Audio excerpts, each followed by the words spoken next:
Почитувани, пред некој ден пратеничката група на Социјалдемократскиот сојуз јасно укажа на низа незаконски одредби во спогодбата за планираниот гасовод крак од Јужниот тек. Посочивме неколку одредби кои се спротивни како на домашното законодавство, така и на европските стандарди и политики. За жал, без ниту една дискусија, по кој знае кој пат, парламентарното мнозинство остана глува на аргументите на опозицијата.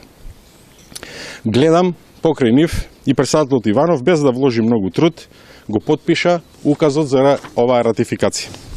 Денес, потврда на нашите тези, стаса од најкомпетентните Европската енергетска заедница, која изразува загриженост за усогласеноста на меѓувладината спогодба за планираниот газ со акито или законодавството, легислативата на енергетската заедница.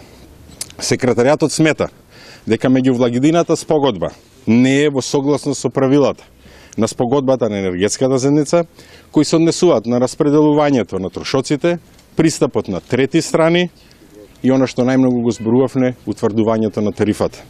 Секретаријатот бара од владата на Република Македонија да ги достави своите коментари и објаснувања кои се однесуваат на овие забелешки до 14 октомври оваа година. Затоа денес бараме владата да го достави на јавност одговорот што ќе го испрати до енергетската заедница. Владата веднаш да го објави договорот помеѓу Строј Трансгаз и Македонски енергетски ресурси.